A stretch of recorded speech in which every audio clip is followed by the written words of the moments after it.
je pense qu'il est temps d'en découvrir un peu plus sur les différentes danses algériennes. Mais avant ça, j'aimerais un petit peu vous présenter les filles, parce que j'ai été assez courte tout à l'heure. Donc nous avons Raïssa Ley, tu es française d'origine marocaine, tu es la créatrice de la troupe Kif Kif Bledi qui a été créée en 2017, c'est bien ça? Tout à fait. Très bien. Et Zahira, toi, tu es une des membres fondatrices. Leïla m'avait dit que tu fais partie du noyau dur de la troupe Kif Kif Bledi. Tu étais là dès le début. Tu es française d'originaire du coup d'Oran, tu nous l'as dit, dans l'ouest algérien, pour ceux qui ne connaissent pas. Et tu représentes les danses kabyles et algériennes au sein de la compagnie. J'ai pas dit de bêtises, c'est ça. Très bien. On peut dire, pour ceux qui ne vous connaissent pas encore, Kif Kif Bledi, c'est devenu une référence internationale dans les danses alternatives d'Afrique du Nord. Et vous connaissez un succès fulgurant depuis votre création. Donc vraiment, je tenais aussi à le souligner. Je vous ai dit que j'étais une grande fan. Bravo pour votre travail et pour la passion que vous mettez aussi à nous partager en fait vos savoirs et vos connaissances. Merci beaucoup. Merci. Ben non. Comment Leïla t'es venue à l'idée de créer cette compagnie de danse et comment vous vous êtes connues toutes les deux? Ouh là là, on ne s'est pas du tout connus dans le cadre des danses traditionnelles. Ah, intéressant. Alors, par rapport au thème d'aujourd'hui, d'ailleurs, tu parlais tout à l'heure de la mémoire corporelle. Je voulais aussi souligner que j'ai une attache avec l'Algérie, parce que déjà, je suis d'Oujda, qui est une ville frontalière à 12 km de l'Algérie. Donc, on a une double culture algérienne. Et oui. Vous voyez, la robe que je porte, c'est une robe oranaise de ma mère. Donc, à Oujda, on porte les tenues algériennes, en fait. Alors, pour ceux qui ne savent pas, Oujda, c'est c'est une ville au Maroc, dans l'Est marocain, effectivement. Mais du coup, oui, souvent les villes frontalières, au final, sont empreintes. Sont empreintes et puis il n'y avait pas de frontières, j'imagine. Voilà. À l'époque, il y a un moment. Il n'y avait pas de frontières et c'est une ville complètement stratégique également historiquement. Et il y a un festival de rail, il y a un festival de la blousa chaque année à Oujda. Donc comme quoi. Voilà. Et par ailleurs, j'ai la moitié de ma famille qui a vécu en Algérie, donc durant la colonisation française, parce que c'était une époque très précaire post-Seconde Guerre mondiale dans l'Est marocain. Donc il y a beaucoup de Marocains, surtout d'Oujda, qui ont vécu en Algérie. Donc c'était près de Sidi Bel Abbès à Hassi Hazan. Voilà, pour la petite parenthèse. Non, mais tu fais bien de préciser. Non, c'est pas une petite parenthèse. Voilà.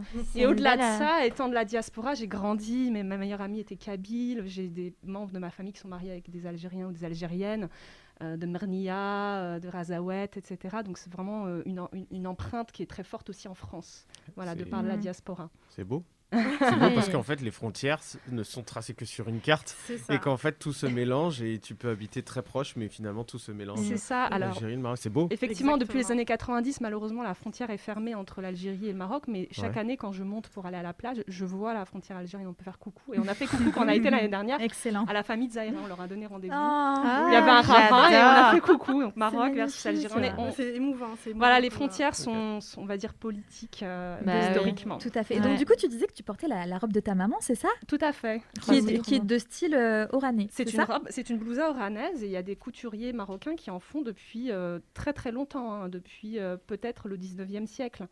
Avec d'autres robes, des robes des Shda Tlemcenia, les robes de Tlemcen, des robes oranaises, constantinoises. Donc on porte tout ça dans la région. Donc tu te sens proche aussi de l'Algérie. Et j'ai aussi un accent algérien quand je parle. Voilà. Donc, voilà. Comme je dis souvent au Maroc, on me dit que je suis algérienne. En Algérie, on me dit que je suis marocaine. Voilà, c'est comme ça. Ça, c'est les doubles cultures, c'est toujours pareil. Et alors Leïla, comment tu as voulu justement créer cette compagnie de danse assez atypique? Tout à fait. Alors c'est finalement lié à ce que je suis en train de raconter parce que moi, j'étais passionnée de danse depuis enfant. Alors évidemment, chaque année, j'allais au bled, comme on dit, en vacances, les mariages, la famille, tout le temps des fêtes où on danse, on chante. Et puis, passionnée de danse, j'ai tout fait. J'ai fait du modern jazz, du hip-hop, du walking. J'ai pris des cours de danse tzigane, de danse indienne. Voilà, j'adore ça. Et puis, je me suis fait un petit nom, entre guillemets, dans le milieu hip-hop, parce que je faisais du walking, qui est une danse qui n'était pas très développée en France. Et puis, j'ai voyagé au Japon, aux États-Unis. Voilà, c'est une danse funky qui vient des États-Unis. Et puis, au fil de l'eau, je me suis dit, mais attends, je fais du jazz, je fais du hip-hop, il y a des spectacles, il y a les théâtres, il y a des battles, on voit ça partout. Mais mes danses, moi, de chez moi, on ne les voit nulle part. On les voit dans les mariages, mais sinon, elles ne sont pas représentées dans les institutions, dans les espaces publics. Donc, c'est de là qu'est venue l'idée de Kif Kif Bledi. C'était tout simplement de mettre en valeur les danses traditionnelles d'Afrique du Nord et du Moyen-Orient. Et j'ai appelé ça danse alternative parce qu'il n'y a pas un propos social quand on les danse en France, puisque ce sont des danses sociales, des danses familiales, des danses tribales. Donc nous, on modernise un petit peu. On les amène sur scène, on fait des chorégraphies, on essaye toujours d'avoir un freestyle. Et puis, c'est aussi ce que j'appelle un projet du Mektoub. Donc, le Mektoub, c'est le destin, parce que je n'ai pas fait passer d'audition. La troupe est entièrement composée de gens que je connaissais comme Zahira. Donc, de ma vie de hip-hopeuse, puisqu'on s'est croisés dans des soirées, dans des battles, elle a pris mes cours de walking. Et c'est là qu'après, j'ai dit, mais au fait, toi, t'es algérienne, etc. Et puis après, il y a eu une Tunisienne, il y a eu deux autres Marocains, il y a eu des Kabyles, il y a une Libanaise également. Et puis, il y a aussi des gens qui ne sont pas originaires de ces pays-là. Il y a une Sénégalaise, il y a eu une Polonaise, une Irlandaise qui faisaient partie de la troupe. Voilà, et donc chacun a sa spécialité, si j'ai bien compris. Exactement. Ok, très bien. Et justement, Zahira, je pose la question à toi, peut-être que tu pourras me répondre. Aujourd'hui, en Algérie, quelles sont les différentes danses qu'on peut trouver? Alors, j'imagine qu'il y en a beaucoup, mais les principales. Alors, les principales, moi, je vais les mettre donc, dans des sous-groupes. Donc, il y a 3 sous-groupes. Il y a donc les danses amazighes, c'est donc les danses berbères. Dans les danses amazighes, on retrouve donc la danse kabyle. Il y a 2 types de danse kabyle. Donc, il y a la danse de la perdrix, qui est plus dansée à Tizi Ouzou, on va dire, dans la région de Tizi Ouzou. Et puis, il y a le Ezbalen, celle qui est connue, la danse kabyle avec le déhanché. Le fameux qui rend fou tout le monde. Voilà. Ça tue les cuisses. le tamouré algérien. Le tamouré algérien, ah, c'est trop mignon. Excellent, c'est totalement ça. Donc voilà, dans les danses amazighes, il y a l'Ahlaoui, donc danse guerrière zénette, qu'on retrouve plus à l'ouest algérien, donc région de Tlemcen, Oran. Très bien. Nous avons la danse chaoui, donc la danse chaoui, donc qui se retrouve dans les Aurès, donc plus au sud, donc dans l'est algérien et au sud de la Kabylie. Donc pour les danses, alors j'ai dit 3. C'est pas mal déjà. Oui, c'est déjà dans les danses. Oui, voilà. Il y a les danses Naïli aussi. Alors il y a les danses Naïli qui est beaucoup plus je connais pas ça. Alors oui, les danses Naïli, c'est une danse qui est pas très connue et très est très rare à voir. Mais elle existe et c'est assez tribal. Mais c'est vrai qu'il y a eu beaucoup d'histoires vis-à-vis de cette troupe Naïli. Elle a été connue durant malheureusement la colonisation. C'est ça. Donc c'est après que ça s'est un petit peu étouffé, effectivement. Oui. Est-ce que justement, vous savez un petit peu comment sont apparues ces danses? Est-ce que c'est des vieilles danses, un peu plus modernes? Je ne sais pas. Alors, ce sont des danses vraiment ancestrales, tribales, pour les danses amazighes en tout cas. Après, il y a les danses, on va dire, dites urbaines, liées à l'exode rural. Donc, il y a la danse raï. Donc, voilà. Il y a la danse, le zendali constantinois, qui a une empreinte chaoui. Et puis, il y a les danses, on va dire, dites citadines, qu'on arrive aussi à situer, on va dire, le 19e siècle. Non, quoique, les danses arabo-andalouses, c'est plutôt à l'époque de El Andalus. Donc, Oui. voilà. Ouais, voilà. Et la danse raï et zendali, on va dire, c'est à peu près... La danse raï, c'est à peu près 1900, on va dire. Oui. Ah bon? Voilà, Oui. à peu près. Mais alors, est-ce que la danse rail et le rail, c'est la même chose? Question d'européenne pure. Alors, Ouais. on a Très bonne simplifié. question. On a simplifié. Il n'y a pas forcément... On va dire danse oranaise, mais c'est vrai que cette danse-là, maintenant, elle est dansée sur du rail. On D'accord. va dire danse raï. Mais historiquement, si ça date des 1900, pas du tout, parce que Oui, vraiment, oui. le rail, c'est quand j'étais petite, dans les Oui, années oui, 90. oui, Ouais, oui. ok. Donc en fait, si je comprends bien, ça fait partie aussi de l'évolution. Donc vous faites C'est vraiment l'évolution. une différence entre les danses traditionnelles, puis ensuite ce qui s'est développé au fur et à mesure du temps avec les fusions, j'imagine. C'est ça. Très bien. Leïla, est-ce que tu peux me parler un petit peu de ces danses? Qu'est-ce qui les caractérise? Est-ce que c'est des danses qui sont plutôt joyeuses, tristes? Alors, on a de tout, puisque ce sont des danses collectives, la majorité des fois, donc, sauf peut-être les danses Naïli, qui étaient plutôt des danses féminines, où il pouvait y avoir des solos. Et c'est une particularité qu'on retrouve dans tout le peuple amazigh, d'Afrique du Nord, des danses sociales, des danses tribales, qui ont un objet. Donc, quel est l'objet? Ça peut être une ode ou un hommage à la nature, à l'amour, à la tristesse. Également, il y a beaucoup de liens avec tout ce qui est agraire, hein, donc les cueillettes. Hein, la danse kabyle, ça symbolise quand même la cueillette des olives. Je ne savais pas. Je ne savais pas non plus. Voilà, il y a beaucoup de symbolique autour de toutes les danses, mais c'est commun à toute l'Afrique du Nord. Okay. Moi qui suis marocaine, on retrouve aussi ces significations-là, ces symboliques-là, mais danser de manière différente, avec des spécificités à chaque fois locales, qui sont aussi propres à l'espace géographique. Hein. Dans les danses du Sahara, du Sud, on va avoir beaucoup de danses au sol. Voilà le rapport au désert. Dans les montagnes, il va y avoir des danses un peu plus ancrées dans la terre. Et puis, on a évidemment l'Ahlaoui, donc qui est vraiment ma danse de cœur, qui est commune avec l'Argada, qu'on appelle aussi le Nahari, ou l'Arfa, qui est une danse guerrière. Donc vraiment très très codifiée, et l'objectif de cette danse était d'intimider l'ennemi. L'ennemi, ça pouvait être un ennemi local, hein, une tribu voisine, mais ça pouvait être aussi le colonisateur. Donc les Espagnols, les Français et bien d'autres même avant. Toujours les mêmes. Mais bon, ce qui est impressionnant, c'est que comme on est de culture orale, on voit notre histoire à travers les danses également. Tout à fait. C'est le reflet. Il y a une codification très militaire dans la Alaoui. C'est ce que... Pardon, danser aussi par des hommes, alors. Tout à fait, c'est une danse complètement masculine. Mais aujourd'hui, on le voit moins, je sais pas, enfin, d'un œil extérieur, j'ai l'impression que c'est plutôt féminin, on voit beaucoup de femmes danser. Moins les hommes, est-ce qu'ils le font toujours actuellement? Alors c'est différent, c'est-à-dire qu'on va toujours voir les hommes danser en troupe de manière très traditionnelle, en particulier lors de Moussem ou de Ouada, qui sont des fêtes villageoises en général annuelles, où on se regroupe. Donc là, vraiment à l'ancienne, avec des instruments tels que le glel, le bendir ou la gasba. Voilà, donc on va les voir comme ça, mais la particularité, c'est que l'espace dansé est de plus en plus visible de par les réseaux sociaux également. Les femmes se filment entre elles, et parfois, malheureusement, contre leur gré, elles finissent sur les réseaux sociaux, mais ce sont des espaces féminins de base. Mais les femmes ont toujours dansé un peu l'Alaoui, les danses comme ça, même masculines, mais en retrait. En retrait, jamais devant les hommes, pas en public, hein. Et jamais avec cette force-là. Nous, notre particularité dans la troupe, c'est que par exemple, en tant que femme, on va s'habiller comme des femmes, mais on va danser comme des hommes. Donc ça, c'est moderne, par contre. Ah oui, voilà, c'est la petite touche. Et alors, tu parlais tout à l'heure de codification. C'est ce que je voulais te demander. Enfin, ce que vous demandez, est-ce que ces danses sont très codifiées ou bien au contraire assez libres? Alors, la plupart, elles sont toutes codifiées. Toutes les danses tribales sont codifiées. Par exemple, s'il y a une musique, par exemple kabyle, je ne vais pas danser raï dessus ou danse. Il y a des choses qu'on ne fait pas. Une danse touareg, par exemple. Non, ça ne se fait pas. Donc, il y a des codes, mais elles sont en même temps libres.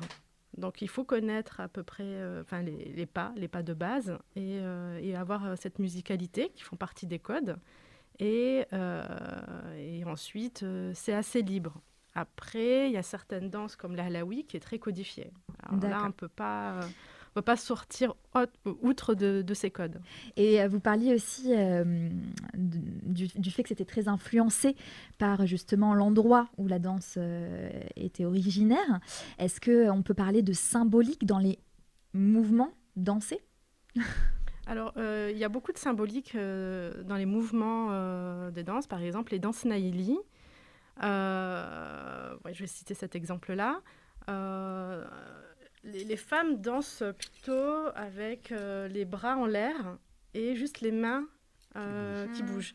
Donc, c'est une danse qui représente en fait... souvent, c'est une danse de couple, mixte. Très bien. Souvent. Et ça représente la période de séduction, la saison des amours des oiseaux. Ah, d'accord. C'est comme incroyable. Voilà. Okay. Ensuite, il y a la danse Chaoui. Il y a un pas de danse qui représente, en fait, il y a même une danse qui représente la jument. Ah oui. Voilà. D'accord. Oui, wow. oui. Ok. Donc, il y a des symboliques comme ça liées à la nature et souvent les animaux. Ouais, ok. Excellent. Très bien. Et si on va en Algérie, comment on peut avoir l'occasion de voir ces danses? Est-ce qu'il faut qu'on aille à un mariage? Est-ce qu'il y a des cérémonies, des festivals? Oui. Tout à l'heure, tu parlais... Alors, moi, ça m'intéresse. Alors, souvent, c'est dans les fêtes, donc les mariages, les baptêmes, donc la base, et bien sûr les festivals liés donc au printemps, à la moisson et donc à la cueillette des olives, par exemple. Donc voilà. à peu près. Bon, super. Et alors, vous, les filles, comment vous vous êtes formées et si on a envie de se former, comment on peut s'y prendre? Alors nous, on a notre héritage culturel, hein, du coup, de nos familles. Donc déjà, on s'est formé individuellement comme ça et ensuite on a retransmis. Et il y a aussi tous les mariages auxquels on a participé. Hein. Moi-même, j'ai Ça participé forme, hein. Voilà, à plusieurs mariages algériens. Alors vous voyez, tout à l'heure, on a dansé quoi? Peut-être 3-4 minutes. Oui. Normalement, on danse pendant 3 jours. mon Vraiment. Et puis on était jeunes, alors les jeunes doivent mettre l'ambiance. Et puis quand Ah tout oui. à coup, on dit non, on va danser. Et du coup, on danse pendant des heures et des heures et des heures. Donc ça forme énormément. Et du coup, on a créé effectivement une pédagogie qui c'était très difficile. Vous voyez la Oui. danse qu'on a fait tout à l'heure, comment la décortiquer, sachant que Exactement. nous, on nous l'a pas apprise comme ça. Donc c'est vrai que, par exemple, en tant que directrice artistique de la troupe, ayant eu une formation en jazz dans un format académique, Oui, j'ai utilisé ça ce va, non. bagage pour décortiquer le traditionnel, rester dans le traditionnel, mais quand même que des personnes qui ont grandi dans un environnement occidental puissent me comprendre. Et oui. C'est assez complexe, mais Tu on l'as, y arrive. tu l'as adapté. Tu as fait un mélange des deux, à savoir que toi, tu n'as pas du tout été formée comme ça. C'était Pas du tout. de C'est façon intuitif, assez voilà. dans le bain. intuitive. Voilà, dans c'est le bain. ça. Mais on a créé un format, c'était beaucoup de travail, mais on s'améliore, on apprend aussi également nous-mêmes de jour en jour. Et du coup, effectivement, on a décidé de donner des cours dans des salles de danse à Paris, donc depuis 2 ans. Et du fait du Covid, chose que j'avais toujours refusée parce que je considère que les danses sociales se pratiquent de visu. Oui. Déjà, les salles de danse, c'était une modernité. On a commencé à donner des cours en ligne. Eh oui, obligé hein, pour pouvoir survivre, Mm. continuer. C'est ça. Alors, On connaît ça. le gros avantage et la surprise, c'est qu'on a eu une explosion internationale. On a eu des élèves de Russie, même d'Australie, Wow. de Brésil, du Mexique, Mm. d'Europe, et qui étaient tout à fait ravis.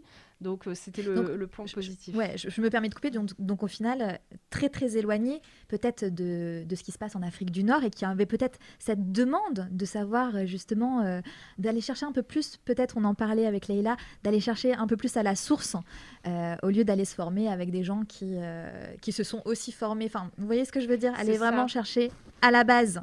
C'est ça, il y a eu un problème effectivement de gens de source qui ne transmettent pas assez parce que ce n'est pas leur manière de faire. Donc nous, on est un pont finalement entre Ouais. ces deux mondes, le monde occidental et le monde nord-africain. Voilà, et puis il y a d'autres personnes aussi, hein. On peut citer une pionnière, parmi les pionnières, il y a eu Amel Tafsout, il y a eu Sadia Souya, il y a Esra Warda aux États-Unis aussi avec Amel Tafsout, et puis il y a des femmes aussi en Algérie et des hommes qui travaillent très durement à Oui. la sauvegarde et la valorisation du patrimoine algérien. Il y a eu le ballet national algérien aussi qui a beaucoup tourné dans le monde. Donc c'est avec des personnes comme ça qu'on peut effectivement apprendre. Aussi, Et ouais. Et avoir d'ailleurs, des ouais, c'est informations. même très difficile. J'avais vu, alors pas qu'en Algérie, mais au Maghreb, pour les hommes qui dansent là-bas et qui en font vraiment leur métier, d'arriver justement à imposer que c'est un legs, c'est une tradition et de la culture en fait, parce qu'il y a encore du coup les ancrages et justement le jugement. On a tous dans nos cultures nos limites. C'est vrai que là-dessus, je trouve ça très beau quand les gens sont passionnés au point d'y mettre tout leur cœur, toutes leurs convictions comme ça. Exactement. Voilà. Donc, Et c'est- malheureusement, comme tu l'as dit, il y a peu de reconnaissance sur le statut social Exact. de danseur et Mm. encore moins sur celui de danseuse. Mm. Être une femme artiste en Afrique du Nord, c'est encore Ah très oui. difficile. Et le fait d'être danseuse, c'est souvent assimilé à une femme trop libérée, Légère, de petites vertus, tout à fait. etc. Mm. Alors qu'il y a des Même femmes pour les danses exceptionnelles. traditionnelles. Même pour les danses C'est traditionnelles. fou, hein. J'aurais Ah ouais. pas dit. Bien sûr. Oui. Mm. Oui, oui. C'est une très bonne question. J'ai envie de rebondir là-dessus. Comment justement aujourd'hui ces danses sont perçues en Algérie? Est-ce qu'elles sont bien acceptées ou est-ce qu'elles ont été censurées maintenant ou à un moment donné?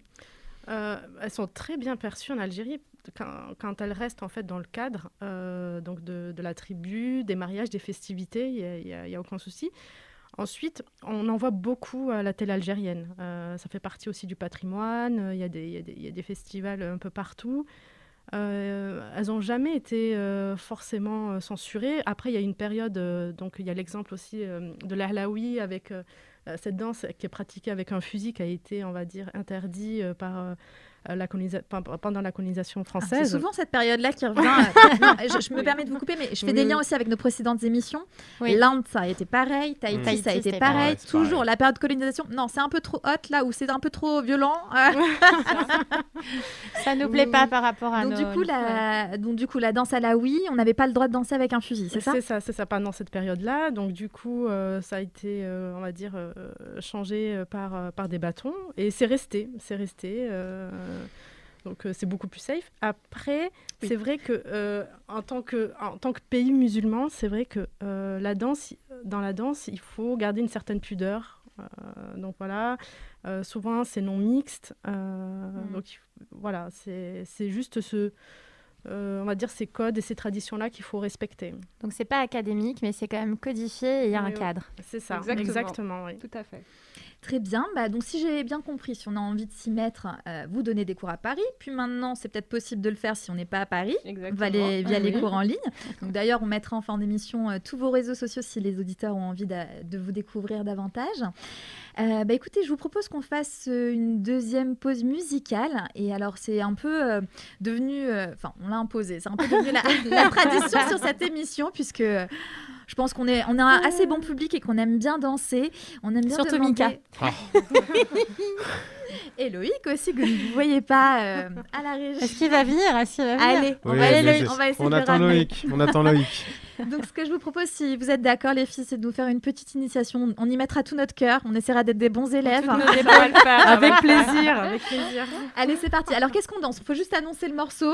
On va danser de l'alaoui. Alaoui. Ouais, donc danse guerrière oui. masculine. hein. Oui. Ah. C'est pour toi, je- Mickaël. C'est pour moi. Celle-là, elle était pour moi. Je savais qu'il fallait que je vienne. Et le titre? Alors c'est une musique du groupe d'un groupe de Ouled Nar, donc qui un groupe qui fait partie de la tribu phare qui danse cette danse à alaoui, donc une tribu guerrière. Très bien.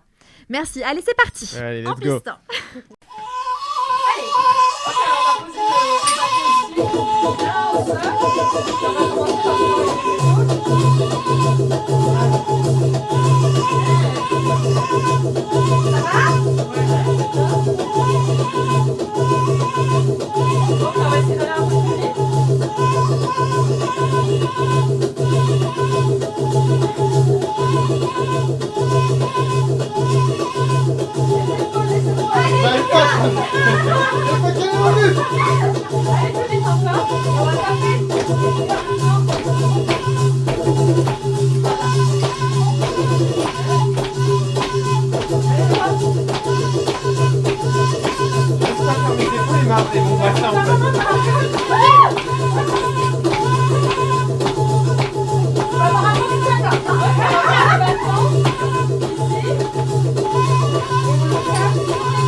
Danser autour du monde dans Be Full of Life sur mon... Danser autour du monde dans Be Full of Life sur Mon Paris FM.